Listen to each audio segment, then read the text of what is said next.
ഒരുപാട് ആൾക്കാർക്ക് ഇത് പറ്റിയിട്ടില്ല, പിടിച്ചിട്ടില്ല എന്നുള്ളത് തന്നെ. എത്രയോ ട്രോള കമൻറ്റുകൾ നമ്മളെ വീഡിയോയിൽ വന്ന്.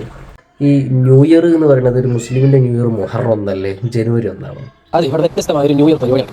ലോകത്തിന്റെ പല ഭാഗങ്ങളിൽ നിന്ന് ന്യൂ ഇയർ ആയതുകൊണ്ട് തന്നെ പല രീതിയിലുള്ള ചാടിക്കളിയും പാട്ടും ഡാൻസും റാപ്പും ആയിട്ട് പല സംഗതി വികാസങ്ങളായിട്ട് സംഭവം ഇവിടെ നോക്കിയാൽ റോഡിൻ്റെ സൈഡിലെ ഒരാൾക്കാർ തിരിഞ്ഞു നിൽക്കുകയാണ്. സദസ്സിൽ സ്ഥലമായിട്ട് ആ ടെറസിൻ്റെ മുകളിൽ നോക്കിയാൽ ഇത്രയും വളരെ ശ്രദ്ധാലുക്കളായിട്ട് വീക്ഷിച്ചുകൊണ്ടിരിക്കുന്ന പരിപാടി എന്താണെന്ന് അറിയണ്ടേ.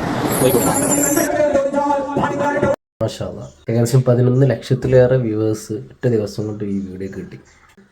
ഏകദേശം 43,000 ലൈക്ക് വന്നു. 18 വയസ്സ് മുതൽ 30 വയസ്സ് വരെയുള്ള ആളുകൾ, ജെൻസും യൂത്തും ആണ് നമുക്കിതിൽ ഏറ്റവും കൂടുതൽ സപ്പോർട്ട് തന്നത്. ഈ ഒരു വീഡിയോ എന്ന് പറഞ്ഞാൽ കബീർ വാക്കൈ ഉസ്താദ് പാണ്ടിക്കാട് ന്യൂ ഇയർ പ്രഭാഷണത്തിന് വേണ്ടി വന്നിട്ടുണ്ടായിരുന്നു.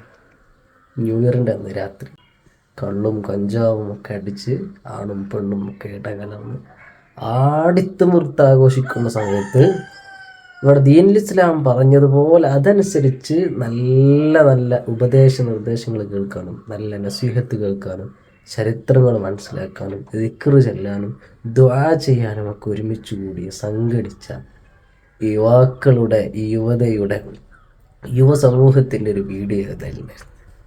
അപ്പോൾ ഇത് കണ്ടിട്ട് ഒരുപാട് ആൾക്കാർക്ക് ഇത് പറ്റിയിട്ടില്ല, പിടിച്ചിട്ടില്ല എന്നുള്ളത് തന്നെ. എത്രയോ ട്രോള കമൻറ്റുകൾ നമ്മളെ വീഡിയോയിൽ വന്ന്.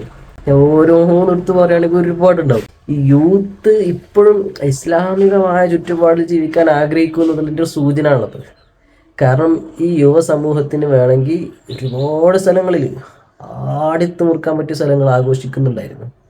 ഇപ്പോൾ കൊച്ചിയിലും തിരുവനന്തപുരത്തും ഒരുപാട് സ്ഥലത്തുണ്ടായിരുന്നു. പക്ഷെ അവിടെ ഒന്നും പോവാതെ ഈ യൂത്ത് എന്തുകൊണ്ട് ഇവിടെ നിന്നു? അതാണ് ഏറ്റവും പ്രധാനപ്പെട്ട ഒരു സംഗതി. ഈ വീടിൻ്റെ അടിയിൽ ഒരുപാട് ആളുകൾക്കുള്ളൊരു സംശയം എന്തായിരുന്നു, അഥവാ അല്ല ഉസ്താദേ എന്താ ഇപ്പം ഇത്, ഈ ന്യൂ ഇയർ എന്ന് പറയുന്നത് ഒരു മുസ്ലിമിൻ്റെ ന്യൂ ഇയർ മുഹറം ഒന്നല്ലേ, ജനുവരി ഒന്നാണ്. അപ്പോൾ ന്യൂ ഇയർ പ്രഭാഷണം എന്ന് പറയുമ്പോൾ അർത്ഥമുണ്ടോ? ഒക്കെ ശരിയാണ്, നിങ്ങൾ പറഞ്ഞ എല്ലാം ശരിയാണ്. ന്യൂ ഇയർ മുസ്ലിമിൻ്റെ ന്യൂ ഇയർ എന്ന് പറയുന്നത് മുഹറം ഒന്ന് തന്നെയാണ്. പക്ഷേ ഇവിടെ നിങ്ങൾ ആലോചിച്ച് നോക്കും, ഇവിടെ ഈ ബദലായിട്ടൊരു പരിപാടി ഇല്ലായിരുന്നെങ്കിൽ ഇത്രയും വരുന്ന ഈ സമൂഹമൊക്കെ വഴിതെറ്റിപ്പോലുള്ള സാഹചര്യം ഉണ്ടാവില്ലേ? ഈ യുവതലമുറ കള്ളും കഞ്ചാവും അടിച്ചിട്ട് ആടിത്തിമിർക്കലാണോ, അതോ ഒരു 2 മണിക്കൂർ 2.5 മണിക്കൂർ ദീനുൽ ഇസ്ലാം പഠിക്കലും എന്നിട്ട് അവസാനം ദുആ ചെയ്ത് ഇസ്തിഗ്ഫാർ ചൊല്ലി അള്ളാഹുവിനോട് ഖേദിച്ച് മടങ്ങലാണോ ഏറ്റവും ബെറ്റർ? നിങ്ങളെല്ലാം ചിന്തിച്ചു.